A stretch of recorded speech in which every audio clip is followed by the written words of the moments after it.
Bismillahirrahmanirrahim. Assalamualaikum warahmatullahi wabarakatuh. Ada 3 amalan yang kalau kita bisa kerjakan dengan istiqomah, maka kata Nabi, tadkhulul jannata bisalam. Kalian akan masuk ke surga dalam keadaan salam. Apa arti dalam keadaan salam? Artinya akan masuk surga tanpa harus mampir dulu ke neraka. Akan masuk surga tanpa azab. Akan masuk surga tanpa kesulitan. Akan masuk surga tanpa tergelincir di sirat. Akan masuk surga dengan hisab yang ringan. Akan masuk surga dengan padang mahsyar yang diberi naungan oleh Allah Subhanahu wa taala. Akan masuk surga dengan mendengar ucapan sambutan dari para malaikat dan penduduk surga, salaman salama, salaman salama. Dia masuk ke dalam surga seperti seorang raja. Teman-teman, pengen jadi raja? Saya pernah jalan-jalan ke Dubai, ke Qatar, ke Kuwait, ke beberapa negara-negara Teluk yang masih menggunakan sistem kerajaan.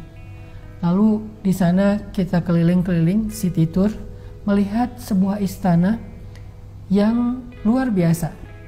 Ternyata ketika saya bertanya kepada guide-nya, ini istana milik siapa? Yang luas sekali, kemudian menghadap ke lautan, kemudian dari luar saja sudah kelihatan kemegahannya. Saya bertanya, milik siapa istana ini? Kata guide-nya, ini milik pangeran, bukan milik raja.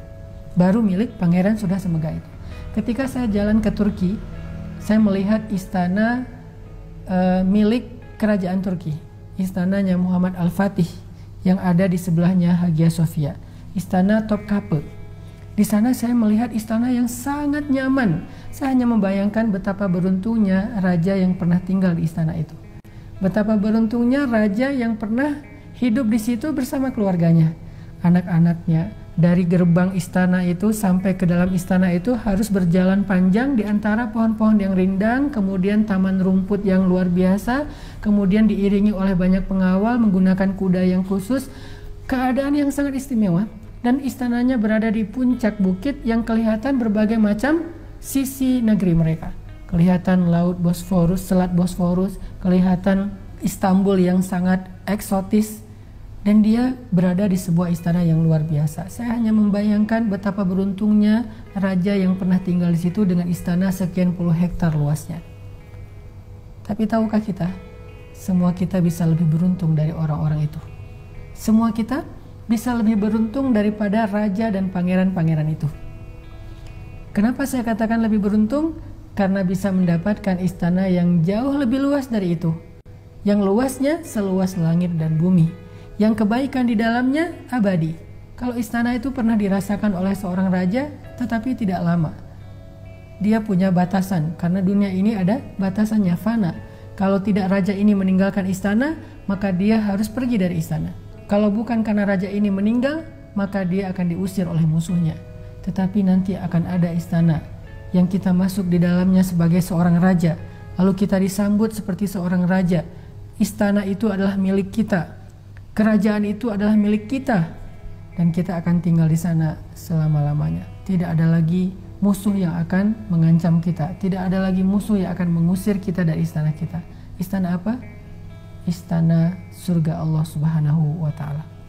Siapa yang bisa masuk kepada surga Allah sebagai seorang raja yang disambut oleh penduduk surga dengan kalimat selamat datang wahai raja, selamat datang wahai raja?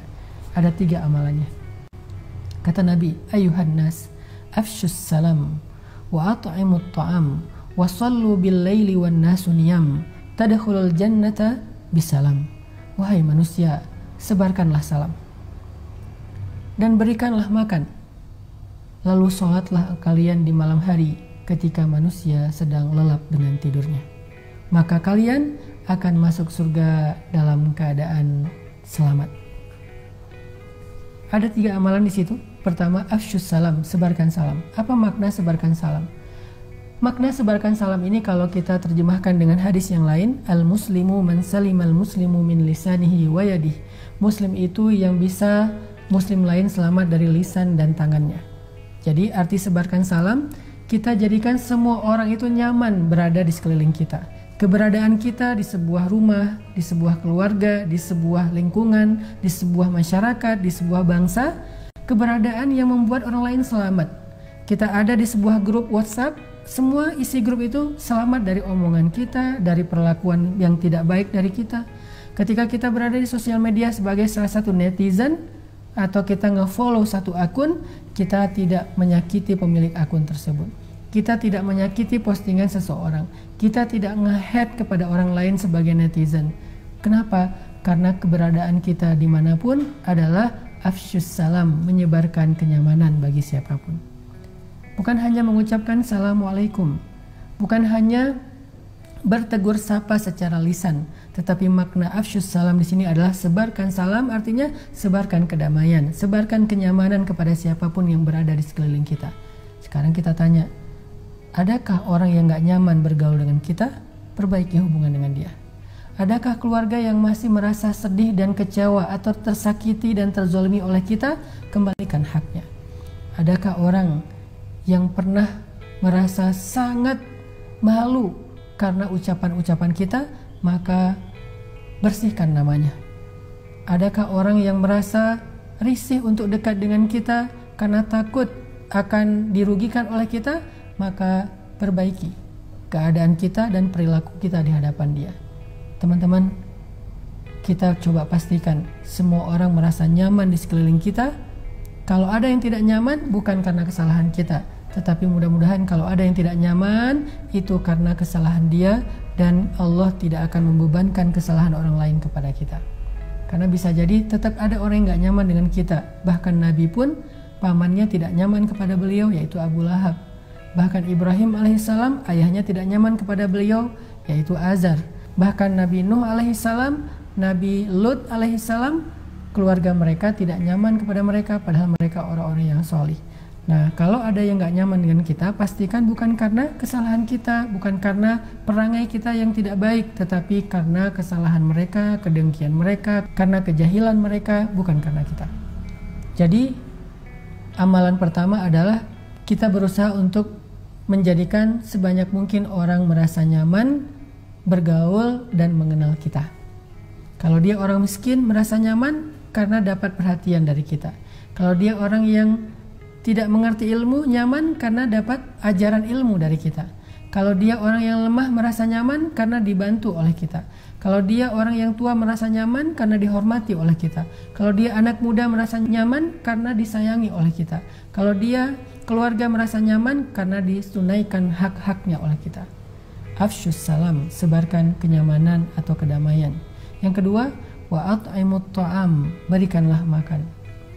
Maksud berikanlah makan di sini adalah memberi makan kepada orang-orang yang membutuhkan atau memberi makan pada saat orang dalam kesusahan.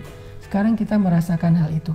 Bangsa kita sedang diuji dengan satu wabah yang efeknya bukan hanya terhadap kesehatan, tetapi juga terhadap ekonomi. Banyak orang yang di PHK, banyak saudara kita yang tidak bisa bekerja, banyak dari saudara kita yang tidak punya penghasilan. Sehingga kalau kita mau melakukan satu di antara 3 syarat menjadi raja di surga, maka yuk sama-sama kita bersemangat. Yang punya kelebihan rezeki, yang punya kelebihan harta, kita mulai at'imut ta'am, beri makan. Setiap hari kita kasih makan. Siapa yang kita kasih makan? Zawil kurba, yang kita dekat dulu, dekat secara hubungan kekeluargaan maupun dekat secara jarak tetangga. Kita coba tolong saudara-saudara yang dekat dengan kita terlebih dahulu. Baik dia yang mungkin ada di lingkungan rumah kita ataupun yang kita kenal tetapi dia berada di wilayah yang berbeda. Tetapi kita kenal dekat dengan dia, tolong dia, beri makan dia. Sehingga dengan kita memberi dia makan saat dia susah, nanti Allah akan memberi kepada kita kebaikan di akhirat ketika kita dalam keadaan susah. Yang ketiga, amalan ahli surga kata Nabi, wasallu bil lail wan nasu niyam. Salatlah pada saat semua orang terlelap. Kalau salat ketika semua orang melakukan yang sama, itu enggak istimewa, walaupun itu kebaikan. Tapi baru istimewa kita bisa bangun salat saat yang lain terlelap. Bulan Ramadan adalah kesempatan kita untuk bisa melatih itu. Apalagi sekarang kita berada di 10 malam terakhir Ramadan, yang sangat dianjurkan untuk tidak tidur di malam hari kecuali sedikit, karena kita sedang mengejar malam Lailatul Qadar. Yang melewatkan malam Lailatul Qadar, maka dia akan rugi selama 1000 bulan. Orang yang mendapatkan Lailatul Qadar lebih beruntung daripada orang yang beribadah selama 1000 bulan.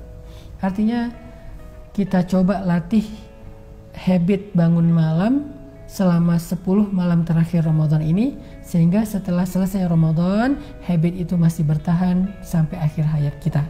Dengan 3 habit atau kebaikan tadi. 1.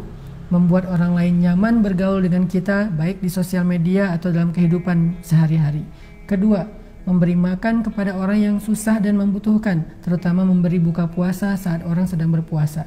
Yang ketiga, belajar untuk sholat berduaan dengan Allah ketika yang lain sedang dalam keadaan lelap. Mudah-mudahan tadkhulul jannata bisalam, kita bisa masuk surga dalam keadaan selamat. Barakallahu li wa lakum.